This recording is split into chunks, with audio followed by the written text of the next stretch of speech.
stood deep within your dream, taking aim for your heart, so it would seem. Stand tall and read, go to hell and jump for paradise. Every time dangerous, dangerous, we like it serious, serious. Oh. Hey everyone, Connie here, and welcome to my blind reaction to One Piece, episodes 861 to 864. So yeah, we took yesterday off from episodes, because we put up the AMV, excuse me, we put up the AMV instead. Um, and so now we're back onto the episodes for today and tomorrow, Thursday and Friday. Um, Saturday will be the movie reaction to Baron Omatsuri and the Secret Island, and that will end off One Piece week. But for now, we do still have a couple more reactions to episodes to go. And as a reminder, there will be no episode reaction to One Piece next week because we did a whole shit ton of them this week. I will be taking next week off and we'll be focusing on the other stuff on our schedule. So, that being said, in our last set of episodes, as I stated last time, not much really happened. Like, the big focus was, of course, still on the entire Luffy versus Katakuri thing, even though not much fighting really happened last time, because Luffy kept trying to escape and go to all the different islands, going through the mirrors with Brule, because he used up all his energy, couldn't use Haki anymore, and knew that without Haki he had no chance against Katakuri, so he had to just escape for 10 minutes, basically. The big thing that happened was, of course, Oven attacking Chiffon on Chocolat's Island, or Chocolate Town, Cacao Island. I got it this time. But yeah, so he attacks Chiffon, seeing her as a traitor because, she's married to Gang Veggie. And Sanji and Pudding try to stop him and everything, but he's proving to be too strong. And someone pointed out in the comments, I don't remember who, sorry for forgetting who, which one of you said it, but you can mention in the comments here to remind me. But someone mentioned that Oven is one of the strongest of Big Mom's children. And yeah, I felt that was fairly clear. Him, along with Katakuri and Daifuku, I think are probably, I would say, the three strongest. You could possibly put Smoothie up there too, but I don't know. I don't feel we've seen enough from Smoothie to really say that she's up there. Cracker, maybe, because he was one of the Sweet Three as well. Cracker, Smoothie, and Katakuri are the Sweet Three, but I honestly think Daifuku and Oven are stronger than Cracker and Smoothie. And Katakuri obviously is just the strongest of all of them. That's like blatant. um, but yeah, it's hard to say. But Oven is definitely up there as one of them. In fact, I'd say he's probably second only to Katakuri. Not only is his Devil Fruit just insane in general, he's shown just really high skill in combat and intelligence and whatnot. But yeah, so we see him going after them, but Veggie and his crew eventually arrive and fight back. They try to take out Oven. They come aboard Cacao Island by literally having the ship come onto the island, because it's not just a ship, it's also a tank, which fitting for the fire tank pirates. And it's interesting, like the kind of ships we see in this series. Like, it's brought up how, Gang Veggie's ship can go on land. The Thousand Sunny can fly, kind of. And I mean, we've already also had the Arc Maxim from Skypiea that could fly. So it's like it's interesting, like the kind of things that Oda even does with the ships in this series. Um, and it'd be cool to see like that continue to happen in the future. Like imagine a ship that could teleport, just like legitimately teleport anywhere on Earth. That would be insane and OP as hell. um, but yeah, it'd be interesting. Um, I don't think Oda would is going to give like too much focus and attention to that though. It's just like sometimes he'll put in a ship here or there that will just be like really cool, um, but also fitting for the crew. Like again, the fact that the fire tank pirates ship, Bechi ship, can like act kind of like a tank too. The fact that it has the tank treads and everything, it makes sense. It fits with their crew. It fits with Beji's entire style and devil fruit and all. It makes sense that Beji of all people would have a ship like that. So it's not like it just comes out of nowhere. It's not like Oda just put in a cool ship for the hell of it. It actually like fits within everything else we know about the characters that use the ship. So yeah. um, but yeah, outside of like the stuff with Luffy trying to escape Katakuri for those 10 minutes and the entire stuff happening with Oven, um, last episode was like mostly uneventful. It was setting, or the last set of episodes, they were setting up a lot. And one thing I definitely think is going to happen in this set of episodes, I'm really looking forward to, and I've been looking forward to. Now I don't know if it's for sure happening, but I based on what we got in the last set, the little hint, I definitely think it's coming. And again, I talked about it last time, I believe. It's something I've really been looking forward to, and I don't know the full context behind it. I just know it's a thing that exists, and I've seen what it looks like, and I'm very excited for it. I'm really interested to see like how it like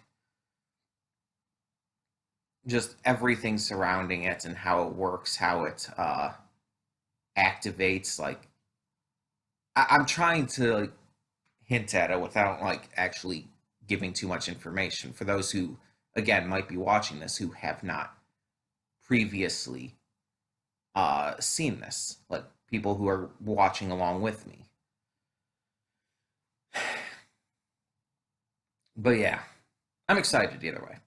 I am. um, we'll probably get a fight of Beji and the Fire Tank Pirates against Oven in these episodes. Luffy versus Katakuri will probably resume. Big Mom might realize that she's on the wrong island, especially now that she had contact with Luffy for a short time. Um, she might realize that he's suddenly gone. He's got to be somewhere else, and she might actually listen to Perospero. Mont Dor will probably continue to freak out. um, oh, oh yeah. Last time there was also the slugs were unable to locate Beji's ship and even the Sunny because the Sun Pirates were throwing a party for them, basically. No, they were making them take a rest by with because Aladdin's wife, whose name I just can't remember for some reason right now. She was I don't know if it was a devil fruit power, if it was just a fishman thing, but she was like telling them to take a break and whatnot. So yeah, there was that as well. I almost forgot about that.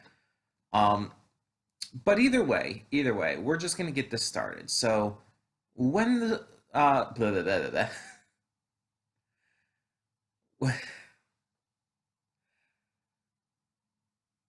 When the screen fades to black, pause this redirect and go to the description below. Follow the link to the reaction, and after you watch it, come back here to the redirect and resume play. Because after it fades to black, then fades back in, everything from that point forward will be my afterthoughts and will contain spoilers to the episodes. So that being said, thank you so much for tuning in, and I will see you at the reaction. Okay, and we are back, and we'll begin with spoilers in 3, 2, 1, now. So, a lot more definitely happened in this set of episodes than last. So let's talk about it. So first, with the escape from Cacao Island, um, they're escaping on Beggie's ship and everything, heading out, when they are attacked once again by Oven. At first, he just tries to stop them from even getting into the water, but they run him over, which is extremely anticlimactically funny. But after they've already gotten into the water and escape, he tries again to stop them by using his heat powers to heat up the water and boil it, which is going to cause trouble for the ship, obviously. However, Pound comes in and attacks him to his own detriment, of course, because it appears that Oven kills him. Though it's not, I guess, confirmed. Though it seems very likely, unfortunately. And it does seem to give enough of a distraction for them to get away, but it's hard to say. In the meantime, Beji tries to poison lace the cake that they're still planning on giving to Big Mom. But Sanji refuses because it goes against his code. It goes against everything he knows and believes as a chef. Because even though Big Mom's the enemy here, and he knows that, and he even says to Beji, it's like, oh, you can try to kill her afterwards, but you're not fucking with my cake. He still stands by his credo that he had all the way back in Baratier, that if anyone is hungry, he will feed them, no matter who it is. Like that is just a straight up callback to Baratier, because that is exactly what he said in regards to feeding both Geen and even Don Krieg. He knew that Don Krieg was trouble. He knew that Don Krieg would probably attack the Baratier afterwards. But it's his belief that was instilled in him by his father, Chef Zeph, his true father, not his biological father. It was instilled to him by Zeph that gave him that view, and he even let Beji try some of the cream for the cake just to show how good it was, just to prove that it's like, this will probably work. Because that was what Beji was worried about, that the cake alone wouldn't be enough, that it wouldn't stop her. But in the end, he did try the cream. He acknowledged its quality, and he admits that that it's what they're going to do now. He's given in. And most of the rest of this all focused on Luffy versus Katakuri continuing, which didn't really go anywhere. Nothing much really happened with that fight in these episodes. It was just Luffy's trying to calm himself down so he can use his observation haki in order to predict his opponent's moves, but Katakuri will not let him. He just will not let up and give Luffy enough time to use it. So that's pretty much the entirety of the Luffy versus Katakuri fight during these episodes. Most of the time spent with these episodes centered around the battle at sea with the Straw Hat crew, the rest of the crew who's on the Sunny currently. So at first, they end up getting surrounded by the different members of the Big Mom family.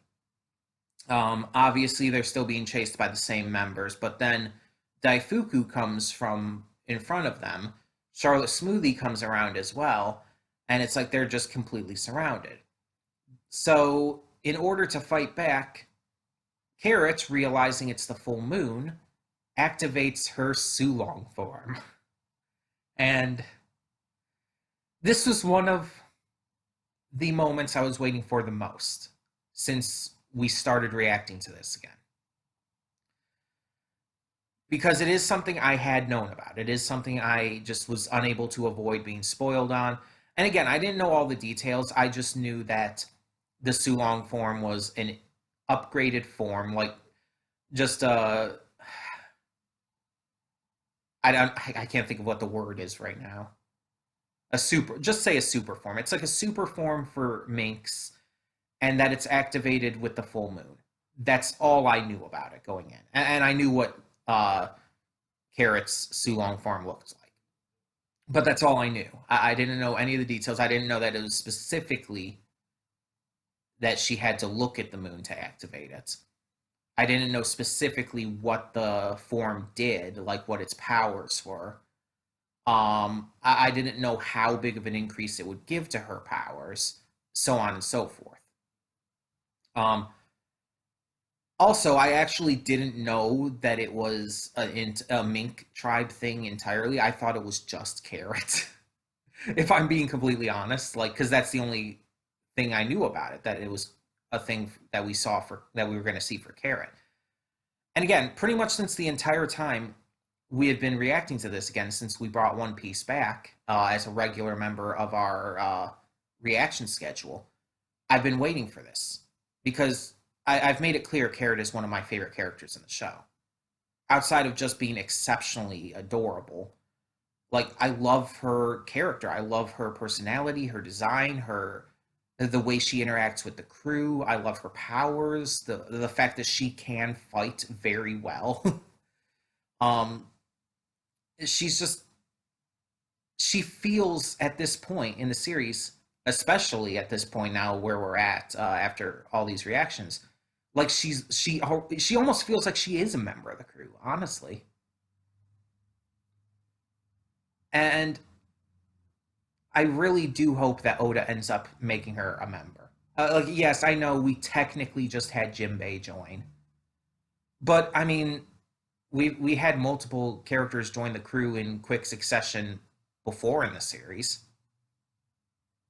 It wouldn't be out of the question. Like Frankie and Brooke were pretty much back to back, and most of the crew who joined in the East Blue were pretty much back to back to back. So it's like that's not out of the question. And again, with the just connection she already has to the crew, how strong of a relationship she has to them already, it's like it's I said it before. I think I said it maybe in the last reaction or this one before that. But she very much reminds me of Vivi in terms of her connection to the crew. Like it's very much they have that same kind of bond. And while Vivi decided to stay behind because of um, her need to serve her country as princess and everything, especially after everything that had happened, you could say that Carrot kind of has an obligation like that with the Musketeers, but it's not as strong. And I feel like there's more precedence for Carrot becoming a member of the crew. Again, the fact that she is a strong fighter is a big thing about that.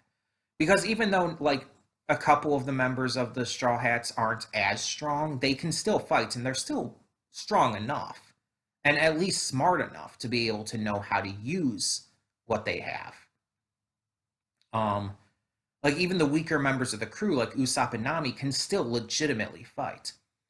But the thing is, like when Vivi was there, like Vivi could not fight as well. She could fight, but only bare basics, only like normal human levels. Uh, she really wasn't a fighter by nature either. But it's like just every time, it's like just more and more reasons why Carrot is like the perfect like addition to the crew. And again, we need another female member on the crew. Like I love Nami and Robin, but we need someone else. Like we have so many members of the crew now, and the vast majority of them are guys, and it's like they're great characters, and it's I like them and all, but we do need another female member of the crew. We really do. And everyone loves Carrot. She's exceptionally popular amongst fans. That's another huge reason to make her a crew member. Everyone adores her, and just like they did with Vivi, everyone adored Vivi. Everyone wanted Vivi to become a member of the crew, and it's the same here with Carrot. So it's like I just feel like it's the perfect storm of factors to work with here. And I really hope Oda does. But either way, so we see the Sulong form, and it changes her appearance ever so slightly. Her hair and tail grow very long. And on top of that, she turns like pure white with red eyes. But more noticeably, she is overflowing with electrical energy. Um, her abilities are pretty much entirely close range, but she's so fast that it's like it barely matters. She can basically fly. And she's so fast and so strong, she that no one really knows what to do against her in the first place. But she's able to take out plenty of the enemy crew, just like fuck up with their ships and all, to where she rips off the steering wheels and has them like just kind of floating off into the distance and all. But she has her limits. It's not a perfect ability. She does have her limits with it. So as she starts to reach those limits, we have Brooke coming in to save the day. He not only saves her from an attack that at that point she was too exhausted to defend from, um, but he manages to stop the rest of the enemies that she couldn't take down by putting them to sleep. So yeah, it's great seeing Brooke being so much in action in this arc. He's been fantastic. Everyone's been fantastic this arc. Nami, Brooke, Sanji, Jinbei. It's like all of our crew has just had so much great moments. Like crew members that like don't always get those big moments either. Again, Brooke and Nami being big examples of that. They don't like always get time to like truly shine this hard, and they have shined so fucking hard in this one, in this arc. And I said it before, but this is one of my favorite arcs of the series without question. I don't know exactly where it lands yet because I'll have to wait to see how it ends, but um just that's one of the reasons. The way that this arc has been handling characters like Nami and Brooke, who just don't always get the time to shine and are usually overshadowed by characters like the monster trio. So I'm really excited about that. Um, However, Big Mom, who's been losing a lot of weight due to the expenditure of energy, manages to get Prometheus and Zeus back, allowing her to get onto the Sunny. Which, like that part when that happened, when she jumped onto the Sunny's deck, that was that was terrifying. I was scared for what was about to happen because we know how powerful she is. I mean, she also has Zeus, Prometheus, and the Hat, whose name I cannot remember right now, that can turn into a sword. Um, she has enormous strength on her own, so it's like she is so fucking dangerous in that situation. To actually jump onto the Sunny itself, to be tearing it apart like that, setting it on fire, like, kind of not even intentionally, but it's like that is horrifying. Because again, as I stated multiple times in the reaction, Frankie's not here. Frankie is not one of the members of the crew who came with them. Frankie, Zoro, Robin, they're all off headed towards Wano or whatnot. So it's like this is bad. If the Sunny gets like destroyed beyond like the capability of sailing at this point, it's going to cause problems. And it's like Jinbei might be able to help to a small degree, but he's not a shipwright. He's great as a helmsman, but he can't truly fix the ship. All they can really hope for is that they'd be able to repair it enough to be able to get to where they need to go to get to Frankie. But yeah, so Big Mom fights them, and Jimbei manages to knock her off after she knocks him off. It's kind of like a tit for tat thing.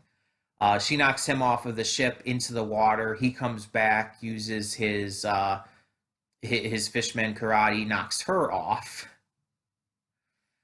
and yeah, it's wild. Um, but everything is kind of just really hitting the fan right now, and I like that. Like, obviously that's scary, but I like that. And obviously, again, I know that it's going to end up all turning out all right, but still, I like it when our heroes struggle, and this is one of those shonen where it truly feels like they are struggling in every arc, pretty much. Like even when like our characters, our heroes have just big advantages against the enemies, like with Luffy and Eneru. It's like Eneru still put up one hell of a fight, and he was still a threat to everyone else but Luffy. So it's like he was still a very threatening villain, and there was still stakes. And that's what One Piece does very well. That's what Oda does very well in his writing. Like even though you know the crew is going to make it out of this, he will make it so that the enemies are so strong and so scary and so just unnaturally powerful that you'll get worried even though you know it's going to end up turning out okay. You'll still get worried. Again, I'm still very much behind, and I'm just every time something like this happens, it's like holy shit. Why is there this much tension? Why am I this afraid for what's going to happen? I know it's going to turn out okay. It's just good writing. Oda is just doing fantastic at this. And I talked about it a bit during the reaction, but I want to end off just talking about one last thing just to kind of discuss in more detail. I talked about during the reaction, during Carrot's Sulong transformation, that I can't understand why people prefer the manga to the anime. And I used her Sulong transformation as a key point to my argument there, noting how the not only just the visuals of like the lightning energy crackling around her and all, the movement of her as she's transforming, but also the audio cues, the growling she's making, um, the crackle of the electricity and everything. All of it working together is just it was such a hype, intense moment. And it's like I don't get that kind of thing ever from manga, no matter what manga it is. And I've read plenty of manga. I have read the One Piece manga, at least part of it. And I've read parts in the manga where or part I've read in the manga parts where in the anime those parts made me cry. They do nothing to me in the manga. In fact, the manga version of them, which is the original version, I admit that, just completely makes me feel apathetic towards everything that's happening. Because with them being so still and passive images, it's it's at that point where it doesn't elicit any kind of response. The voice acting, the again, the audio cues, the visual cues that the anime gives that the manga just can't are what enhances it in my eyes. And yeah, the story and the characters are still what's most important for any series, in my opinion. But for me, it's like it's still not even comparable. Like again, I've read plenty of the manga, and it's like it does nothing for me emotionally. I've never cried while reading the manga or any comic. Yeah, like every time I see certain scenes in One Piece, no matter how many times I've seen them, I will cry. Whether out of sadness or just the sheer epicness of the scene or whatever, it doesn't matter. Yet I'll read the same thing in the manga. It does nothing. And my thought is on why is the idea of it being such a passive medium, but also not being passive enough. And let me explain, because that doesn't sound like it makes sense, right? So, or actually, I think it might be active medium, but either way, I kept saying passive medium, but I think it's more active because you're actually actively turning the pages. But you know what I'm trying to say at least. More passive in terms of its like visual movement. Because the pages are still, because there's no movement actually, and the only movement you see is like from panel to panel and whatnot. um you don't actually see the action happening. You only see like the cause and effect of the action, right? And people will say like, oh well, you use your imagination to kind of put the pieces together and to see it kind of in your mind moving, to see what like that looks like and all. I don't know if it's just me, but my mind doesn't do that. And I think it's because when I say it's not quite like just still enough or whatever. I said passive before, but I think actually that might be the wrong word for that. Um, it's because it shows a visual representation. If I'm reading a novel, a book that just has text, no pictures, just text, except maybe like a chapter, little chapter art piece at the start of every chapter. But if I'm just reading a book, my imagination fills in all the details. Like even when the character is described what they look like or whatnot, it's like my mind takes that information and fills it in visually. But when I have the actual visual information as well, it takes away from that imagination process for me. And it leaves me with just stillness. Everything feels still, everything feels static. It just feels like nothing's actually moving or happening. And again, this even accounts for One Piece still, even though I know what it looks like when these characters move. I know what it looks like when Luffy uses his powers, or what it looks like when Robin's powers bloom. I know what that looks like, but from my experience, it's like when I'm reading the manga, I don't see it. Even if it's a scene I've watched in the anime already, I don't visually imagine or think about. And it's I've tried. I've tried reading the manga at multiple points in my life, and not just with One Piece, with other stuff as well, like Bleach and Fruits Basket and so many other things, Naruto even. And they've never done anything for me. It's like the instant I've checked out the anime, it's like instantly my mind is like, this is what this needed.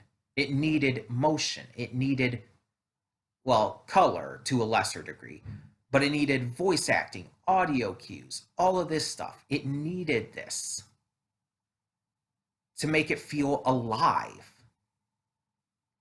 And again, maybe that's just me, but because of it having some level of visual representation in the manga, but while still being extremely static in its movement, it takes away from my ability to imagine it in comparison to like an actual book.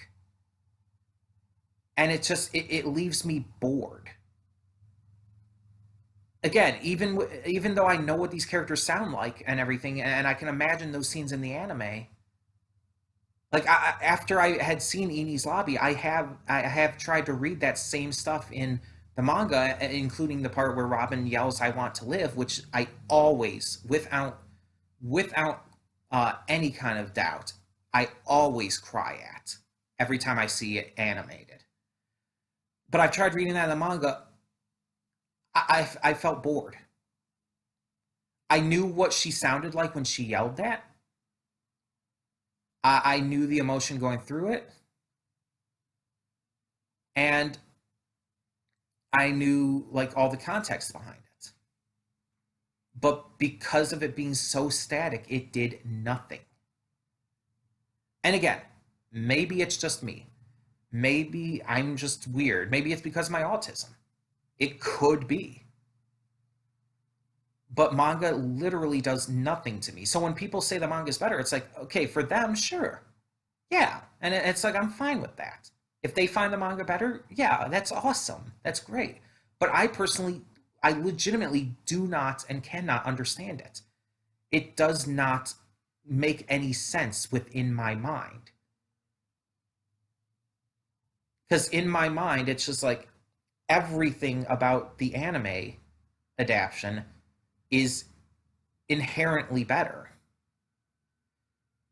Just the fact that it is animated, the fact that it is in full color pretty much all the time, the fact that it is voice acted and there's all these sounds and audio, all the music, it's what makes the series for me. If this was never an anime, and it was just a manga, I would never have been a fan of it. It's not even a question. I would never have been a fan of One Piece if it wasn't for the anime specifically. And most of the arguments I see for why the manga is better is that like the anime cuts out some stuff or it's too dragged out or there's filler. And the filler arguments, I can argue for hours on why that's not valid. Because one, not all, just to put it simply, one, not all filler is bad.